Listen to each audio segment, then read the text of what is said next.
Online game এটা কি নেশা না জরুরি? চলুন কয়েকটা ঘটনা আপনাদের সামনে তুলে ধরি। প্রথম ঘটনা হচ্ছে রাজস্থানের কোটার, তারিখ 7ই জুলাই 2023। 16 বছর বয়সী এক ছাত্র আত্মহত্যা করে, কারণ তার বাবা মা তার ফোন কেড়ে নিয়েছিল পাবজি খেলার জন্য। হ্যাঁ, পাবজি যেন খেলতে না পারে সেই জন্যই তার মা বাবা ফোন কেড়ে নিয়েছিল। কিন্তু এই গেম না খেলার মানসিক চাপ সে সহ্য করতে পারেনি, সে আত্মহত্যা করে। এই ঘটনাটা দ্য ইন্ডিয়ান এক্সপ্রেস পত্রিকায় রিপোর্ট আকারে পাবলিশ হয়। দ্বিতীয় ঘটনা আমাদেরই পশ্চিমবঙ্গের, হ্যাঁ, পশ্চিমবঙ্গের হাওড়া, তারিখটা হচ্ছে 12ই মার্চ 2024। এক কিশোর স্কুলে গিয়ে তার শিক্ষককে মারধর করে। আরে, এ তো অদ্ভুত ব্যাপার, শিক্ষককে মারধর। হ্যাঁ, পরবর্তী সময়ে যখন এটা নিয়ে একটু রিসার্চ করা হয় যে কেন শিক্ষককে মারলো একজন কিশোর, তখন জানা যায় যে সে সময় নাকি ফ্রি ফায়ার এই গেমটা, যে গেমটা অনলাইনে খেলা হয়, সেটা লাইভ টুর্নামেন্ট চলছিল। আর সে চাইছিল সেই গেমটাতে পার্টিসিপেট করতে, নাহলে তো সে হেরে যাবে। তো সেই জন্য ওই শিক্ষক তাকে গেম খেলতে দেননি। আনন্দবাজার পত্রিকায় এই খবর প্রকাশিত হয়। এবার বলি তৃতীয় ঘটনা। এটা একটু দূরের, কেরলের, তারিখ 29 নভেম্বর 2023। অনলাইন গেমে আসক্ত এক ছেলে তার মা বাবাকে ঘুমের ওষুধ খাইয়ে সারা রাত অনলাইন গেম খেলে। এখানেই শেষ হয়নি, তার বাবার অ্যাকাউন্ট থেকে 1,75,000 টাকা খরচ করে ইন গেম পারচেস করে। এটা দ্য হিন্দু পত্রিকায় প্রকাশিত হয়। বন্ধুরা, বুঝতেই পাচ্ছেন, স্মার্টফোন আসার পর থেকেই অনলাইন গেমস দুনিয়ার এক বৈপ্লবিক পরিবর্তন এসে যায়।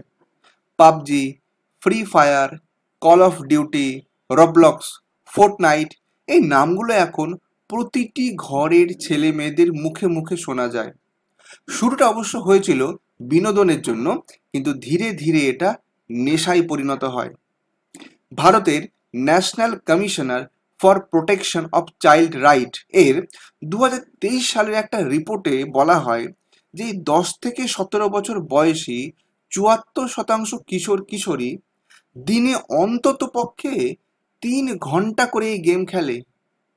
আপনি জেনে অবাক হবেন যে 2024 সালে দিল্লির এইমস এর গবেষণায় দেখা যায় যে ভারতে এই অনলাইন গেমিং অ্যাডিকশনের জন্য মানসিক চিকিৎসা নিতে যারা আসে সেই কিশোরদের সংখ্যা ড্রাস্টিক্যালি 28% বেড়ে গেছে। ব্যাপারটা কিন্তু অ্যালার্মিং। অনলাইন গেমস শুধু সময় নষ্ট করে তাই কিন্তু নয়, এটা ধীরে ধীরে ছাত্রদের বাস্তবতা থেকে দূরে নিয়ে যায়। ল্যাসেন্ট ফিজিওথেরাপি জার্নাল এর মতে অনলাইন গেমের অতিরিক্ত আসক্তি কিশোরদের মধ্যে depression, anxiety, sleep disorder, anger control issue সৃষ্টি করে। অনেকে হয়তো জানেন না ডোপামাইন লুপ তৈরি হয়।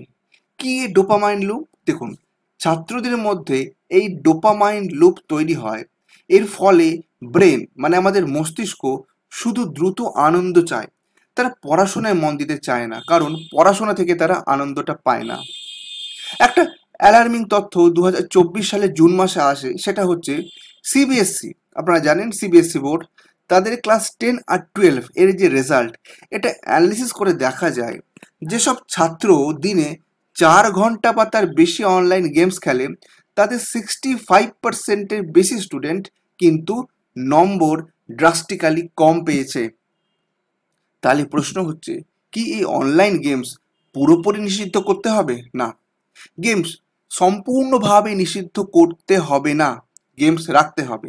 বরং শিশুদের সময় নিয়ন্ত্রণের শিক্ষা দিতে হবে, প্রযুক্তির বিকল্প তৈরি করতে হবে। খেলাধুলা, পঠন পাঠন, সাংস্কৃতিক চর্চা, এইগুলোতে আরও বেশি করে বাচ্চাদেরকে ইনভলভমেন্ট করাতেই হবে। বিশেষজ্ঞরা বলেন parent control app, screen time monitoring এবং ডিজিটাল ডেটক্স আওয়ার, এগুলো চালু করতেই হবে। স্কুলে স্কুলে এখন ডিজিটাল শিক্ষা ব্যবস্থা চালু হওয়া কিন্তু বাধ্যতামূলক। আমাদের দেশের সরকারও কিন্তু এটা নিয়ে বসে নেই। 2023 সালের ডিসেম্বরে ministry of electronics and IT এরা কিন্তু পরিষ্কার নির্দেশিকা দেয় এবং বলে 18 বছরের নিচের যে সমস্ত ছেলেমেয়েরা রয়েছে তাদের জন্য অনলাইন গেমিং পলিসি তৈরি করতে হবে। আর এই পলিসি তৈরিও হয় এবং তাতে বলা হয় গেম কোম্পানিগুলোকে ইন গেম টাইম আর কন্টেন্ট এবং খরচ সীমাবদ্ধ করতে হবে। ন্যাশনাল চাইল্ড কমিশন বারবার বলছে এই ধরনের গেমের বয়সসীমা নির্ধারণ, সময়সীমা এবং কাউন্সেলিং সিস্টেম চালু করা অত্যন্ত জরুরি। কিন্তু আমাদের সমাজের প্রতিটি মানুষের, বিশেষ করে অভিভাবক, শিক্ষক এবং তরুণ প্রজন্ম, এদের কিন্তু উদ্যোগে নিতে হবে। তাহলে কিভাবে এই আসক্তি থেকে রক্ষা পাবো? দেখুন, প্রতিদিন গেমিংয়ের একটা নির্দিষ্ট সময় আপনি অ্যালট করে রাখুন। একসঙ্গে খেলার পরিবর্তে একসঙ্গে পড়ার অভ্যাসটা তৈরি করুন। ফিজিক্যাল স্পোর্টস, জিম, শরীরচর্চা এইগুলোতে বাচ্চাদেরকে এনগেজ করুন। ফোনে শুধুমাত্র প্রয়োজনীয় অ্যাপস রাখুন। সপ্তাহে একদিন নো ডিভাইস ডে এটা পালন করুন। আর শিশুদের সঙ্গে নিয়মিত কথা বলুন, তাদের মানসিক অবস্থা বোঝার চেষ্টা করুন। বন্ধুরা, আজকের এই ভিডিওটি যদি আপনাকে ভাবতে বাধ্য করে, যদি আপনি মনে করেন এই সমস্যার কথা সবাইকে জানানো দরকার, তাহলে এখনই এই ভিডিওটা শেয়ার করুন, কমেন্ট করুন আর আমার চ্যানেল সাবস্ক্রাইব করুন। আমাদের ভবিষ্যৎ প্রজন্মকে বাঁচাতে আজই সচেতন হন। আমি আকাশ আবার ফিরে আসব এমনই একটা গুরুত্বপূর্ণ ভিডিও নিয়ে। ধন্যবাদ। জয় হিন্দ।